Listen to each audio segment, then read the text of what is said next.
ஒருத்தர் ரொம்ப அவசரமாக போயிட்டு இருந்தார். எங்கே சார் போகிறீங்கன்னு கேட்டோம். எனக்கு வேண்டியப்பட்ட ஒருத்தருக்கு குழந்தை பிறந்திருக்கிறதாக செய்தி வந்திருக்கு. அதுதான் ஆஸ்பத்திரிக்கு போயிட்டுருக்கேன், பார்த்துட்டு வரலாம்னு அப்படின்னார்.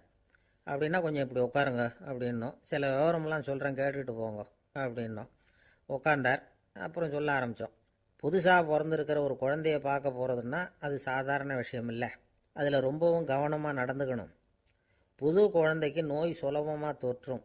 முக்கியமாக காற்று மூலமாக பரவுகிற நோய்கள் சுலபமாக வந்துடும். அதனால் நமக்கு உடம்பு சரியில்லைன்னா குழந்தைய விட்டு கொஞ்சம் தள்ளியே இருக்கிறது தான் நல்லது. பெரியவங்களை பொறுத்த வரைக்கும் சாதாரணமாக உள்ள ஒரு கிருமி கூட குழந்தைய பொறுத்த வரைக்கும் ரொம்ப மோசமான ஒரு கிருமியாக இருக்கும். சில வெளிநாடுகளில் எப்படி தெரியுமா, பிறந்த குழந்தை தூங்கிக்கிட்டு இருக்கிற ஒரு ரூமுக்கு போகணும்னா போகிறவங்க முகமூடி போட்டுக்கணும், காலணிகளை மாற்றிக்கணும், அவ்வளவு சுத்தமாக உள்ளே போய் பார்த்துட்டு வரணும். பொதுவாக சில ஆஸ்பத்திரிகளில் பார்த்தீங்கன்னா பார்வையாளர்கள் நேரத்தில் விசிட்டிங் ஹவர்ஸ் தாயை விட்டு குழந்தைய தனியாக பிரித்து வச்சுருவாங்க. எதுக்குன்னு நினைக்கிறீங்க? அந்த நேரம் பல பேர் வருவாங்க போவாங்க. அவங்க கை கால் சுத்தமாக இருக்காது. சுத்தம் இல்லாத கைகள் மூலமாக கிருமிகள் பரவும். சுத்தம் இல்லாத கைன்னா மண்ணு தூசி படிஞ்சிருக்கிற கை மட்டும் தான் அர்த்தம் இல்லை. சாலையில் கையை வீசிக்கிட்டு நடந்து வர்றீங்க, குழந்தைய பொறுத்த வரைக்கும் அது கூட சுத்தம் இல்லாத கை தான். தாயை தவிர மற்றவங்க குழந்தைய தூக்காமல் பார்த்துக்கிறது நல்லது. தாய் கூட அளவோட கொஞ்சிறதோடு நிறுத்திக்கணும். புதுசாக ஒரு குழந்தைய பெற்றுருக்கிற பொண்ணுக்கிட்ட மற்ற தாய்மார்கள் ஏதாவது சொல்லிக்கிட்டே இருப்பாங்க. குழந்தைய அப்படி வளர்க்கணும் இப்படி வளர்க்கணும் அப்படின்னு ஏதாவது அட்வைஸ் பண்ணிக்கிட்டே இருப்பாங்க. இப்படி ஓவராக அறிவுரை பண்ணுறது அந்த பொண்ணை குழப்பி விட்டுரும். அதனால் அப்படிலாம் பண்ணக்கூடாது. அந்த பெண்ணே ஏதாவது கேட்டால் கூட டாக்டர் சொல்ல வேண்டிய விவரங்களை எல்லாம் நாமே சொல்லிகிட்டு இருக்கக்கூடாது. புதுசாக பிறந்திருக்கிற குழந்தைய மட்டும்தான் இப்படி பார்க்கணும்னு இல்லை. ஒரு நோயாளி குழந்தைய பார்க்க போகிறதுனா கூட ரொம்ப எச்சரிக்கையாக தான் நடந்துக்கணும். ஒரு தின்பண்டமோ விளையாட்டு சாமானோ அந்த குழந்தைக்கு நாம் வாங்கிட்டு போகிறதா வச்சுக்குவோம். அதை நேராக கொண்டுகிட்டு போய் அந்த குழந்தைகிட்டே கொடுக்கக்கூடாது. அதோட அப்பா அம்மா கிட்ட ரகசியமாக கொடுக்கலாம். அவங்க முடிவு பண்ணட்டும் குழந்தைகிட்ட அதை கொடுக்கலாமா வேண்டாமாங்கிறத. அவங்களுக்கு தான் தெரியும் அதோட மனசும் உடம்பும். உங்கள் அக்கறையை காட்டுறதா நினச்சிக்கிட்டு குழந்தை வாயில் எதையும் கொண்டுட்டு போய் போடாதீங்க. போகிறப்போ உங்கள் வீட்டு குழந்தையும் அழைச்சிட்டு போகாதீங்க. இது நோயை வாங்கிட்டு வந்துடும், அல்லது புதுசாக ஒரு நோயை அதுக்கிட்ட கொடுத்துட்டு வந்துடும். என்னதான் உங்களுக்கு பழக்கமான குழந்தையா இருந்தால் கூட அதுக்கு விருப்பம் இல்லைன்னா பேசக்கூடாது. அங்கே போய் அவங்க பள்ளிக்கூடத்தை ஞாபகப்படுத்திகிட்டு இருக்கக்கூடாது. நோயில் இருக்கிறப்ப ஸ்கூலை பற்றி பேச அது விரும்பாது. ஆஸ்பத்திரியை விட்டு வெளியில் புறப்படுறப்போ குழந்தைகிட்ட சொல்லணும்னு அவசியம் இல்லை. அதோட அப்பா அம்மா கிட்ட சொல்லிவிட்டு புறப்பட்டா போதும், குழந்தை கோபிச்சிக்காது. சமூக சம்பிரதாயத்தை பற்றி அது கவலைப்படுறதில்ல. இப்படி எல்லா விவரமும் நம்ம எதிரில் உட்காந்துருந்தவங்க கிட்ட சொல்லி முடித்தோம். ரொம்ப நன்றி சார் அப்படின்னு சொல்லிவிட்டு அவர் புறப்பட்டார். குழந்தைங்க கொஞ்சம் வளர்கிற வரைக்கும் தான் நாம் எச்சரிக்கையாக இருக்கணும்னு இல்லை, வளர்ந்த பிறகு இன்னும் எச்சரிக்கையாக இருக்கணும். ஒரு பையன் பள்ளிக்கூடத்துலேருந்து திரும்பி வீட்டுக்கு வந்தான். முகம் பூரா நகத்தால் கீறி இருந்தது. அப்பா பார்த்து பயந்துட்டார். யாருடா உன்னை இப்படி பண்ணது அப்படின்னார். என் கூட படிக்கிற இன்னொரு பையன்னா. நாளைக்கு உன் கூட பள்ளிக்கூடத்துக்கு வர்றேன், நீ எனக்கு அவனை அடையாளம் காட்ட முடியுமான்னார். அது ரொம்ப சுலபம் நான் பையன். எப்படின்னார் அப்பா. அவன் காதில் ஒன்று கையோடு எடுத்துகிட்டு வந்திருக்கிறேன், இதோ என் பையில் தான் வச்சுருக்கேன் அப்படிங்கிறான் அந்த பையன். அம்மாக்காரங்களுக்கு அடிக்கடி ஏற்படுற கவலை ஒன்று உண்டு. அதாவது குழந்தை சரியாக சாப்பிட மாட்டேங்குதே அப்படிங்கிற கவலை. இவங்கெல்லாம் ஒரு விஷயத்த நல்லா புரிஞ்சுக்கணும். குழந்தைகள்ங்கிறவங்க பெரியவங்க மாதிரி இல்லை. அவங்க கடிகாரத்தில் மணியை பார்த்துட்டு சாப்பிட்றதுக்கு உட்கார்ற ரகம் கிடையாது. பசிச்சா சாப்பிடுவாங்க, இல்லைன்னா விளையாடுவாங்க அல்லது தூங்குவாங்க. அது புரியாமல் அவங்கள கட்டாயப்படுத்தி அல்லது மிரட்டி சாப்பிட வைக்கிறது ரொம்ப தப்பு. ஒரு 8 மாத குழந்தைக்கு 3 மணி நேரத்துக்கு ஒரு தடவை பசிக்கும்.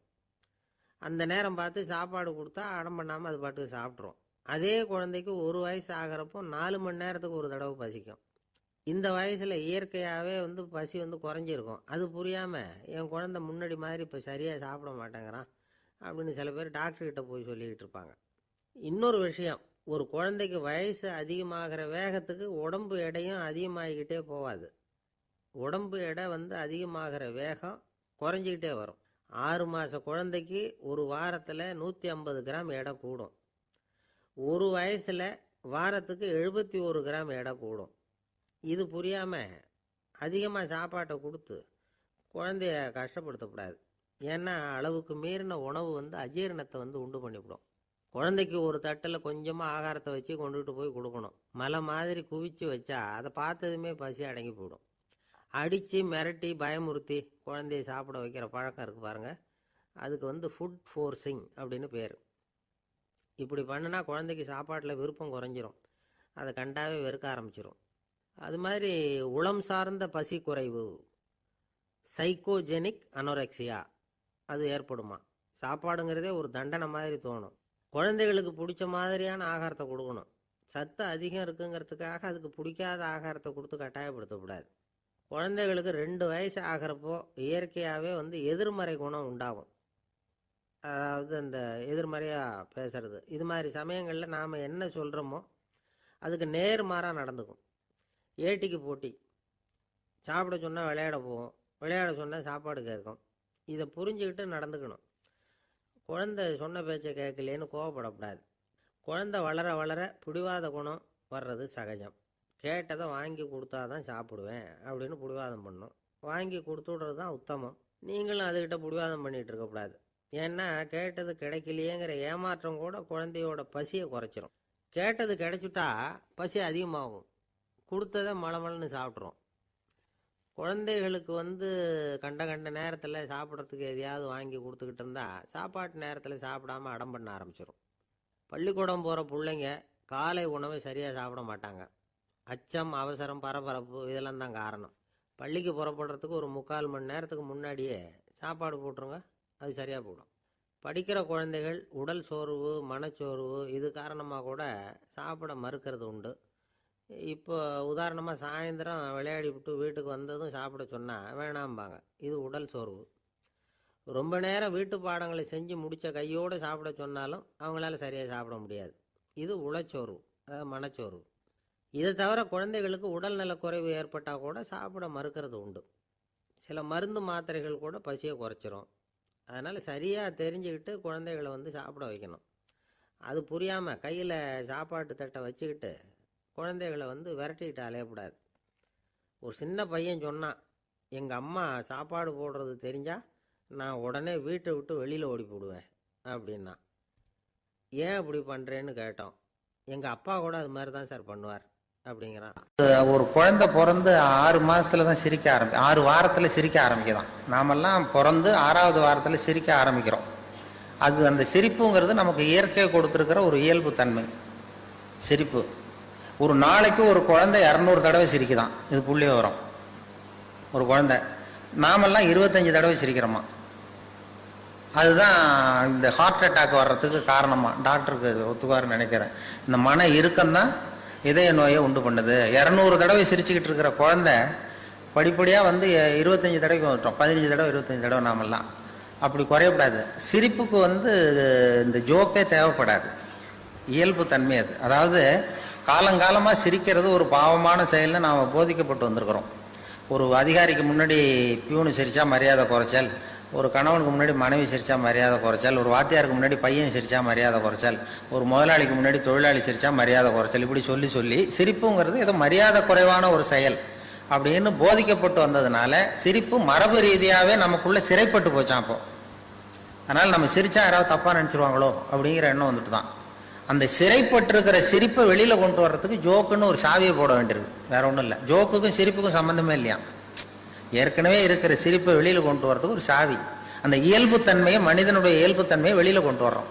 இல்லைன்னா அது சிறைப்பட்டிருக்குது. அது மன இறுக்கத்துக்கு காரணமாகுது. அந்த மன இறுக்கத்தை வச்சுக்கிட்டு எங்க தியானம் பண்றது நீங்க? அந்த இயல்புத்தன்மைக்கு மாறணும் அப்படிங்கிறது தான் சொல்லுவாங்க. சிரிப்புக்கு ஜோக்கு தேவைப்படாது. இப்போ ஒரு குழந்தை தொட்டில படுத்திருக்கு, ஒரு கிளுகிழு ஆட்டுங்க, அது முகத்துக்கிட்ட இது சிரிக்கும். அது என்ன ஜோக்கா? அது வெறும் சத்தம். ஒரு சத்தமே சிரிப்பை உண்டு பண்ணுது பாருங்க, அதுதான் இயல்புத்தன்மை. ஒரு கிளுகிழுப்ப சத்தத்துக்கு குழந்தை சிரிக்குது இல்லை, அந்த சத்தம் சிரிப்பை உண்டு பண்ணுது. அதுதான் நாம் அப்படி இருக்கணும். ஆனா அதே கிளுகிழுப்பே ஒரு தாத்தா மூஞ்சிட்டு ஆட்டங்க கோவம் வந்துடும் அடிப்பேன். அப்படி இருந்தவர் அப்படி ஆயிட்டார். சின்ன வயசுல ஒரு கிளுகிழுப்ப சத்தத்துக்கு சிரிச்சவர் அதே கிளுகிழுப்ப சத்தத்துக்கு கோவப்படுற அளவுக்கு மாறிக்கிட்டு வரோம் பாருங்க. இப்படி மாறப்படாது.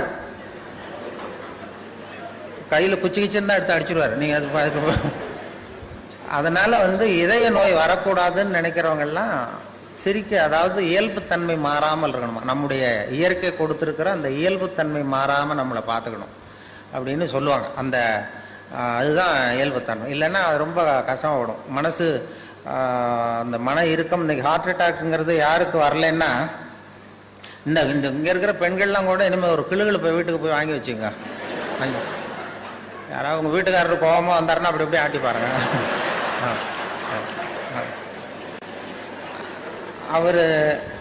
அவர் சிரிச்சுட்டாருன்னு வைங்க, கவலையே பட வேண்டாம். அவர் ஏதாவது கோவப்பட்டாருன்னா உடனே இசிஜி எடுத்து பார்க்கணும், பார்த்து சரியா இருக்கா. அதுதான் இப்போ மருத்துவம் சொல்லுகிற உண்மை. இதய நோய் வராத இருக்கிறவங்க யாருன்னா பைத்தியக்காரங்களுக்கு இது வரைக்கும் ஹார்ட் அட்டாக்கே வந்தது இல்லையா. டாக்டர்கள் தான் சொல்றாங்க, பைத்தியக்காரனுக்கு ஹார்ட் அட்டாக் இது வரைக்கும் வந்ததே இல்லை. அந்த பைத்தியத்தன்மை நமக்கு வேணுமா? ஏன் அவனுக்கு வர்றது இல்லைன்னா, நான் இப்போ இந்த நாட்டுக்கு பிரதம மந்திரி ஆகணும்னு நினைக்கிறேன்னு வைங்களேன், உடனே என் இருதயம் வேகமாக வேலை செய்ய ஆரம்பிச்சிருது.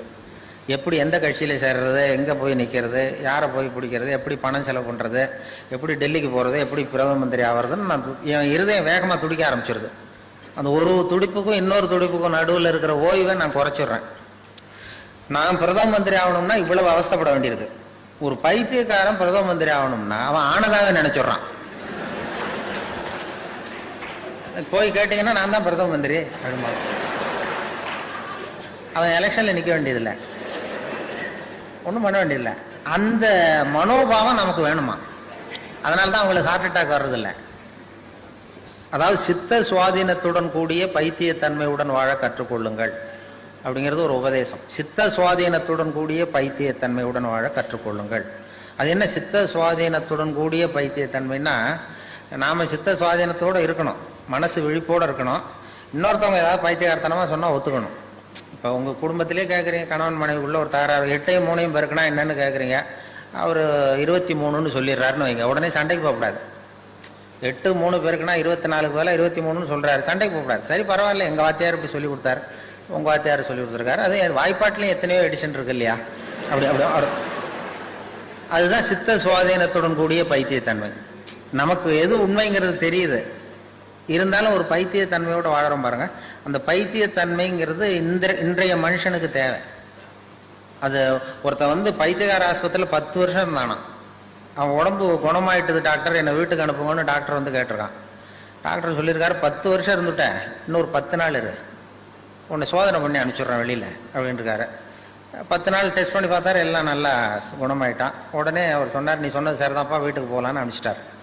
அதுக்கப்புறம் பத்திரிகைக்காரங்கள்லாம் பேட்டி எடுத்தாங்களாம், ஏங்க நீங்கள் உங்கள் பைத்தியக்கார ஆஸ்பத்திரி இருந்தீங்க, உங்கள் அனுபவத்தை சொல்லுங்களேன் எழுதுவோன்னு. அப்போ சொன்னால், நான் 10 வருஷம் நான் பைத்தியத்தோட பைத்தியமாக இருந்தேன். 10 வருஷம், அது எனக்கு 10 வினாடியாக போயிட்டுது.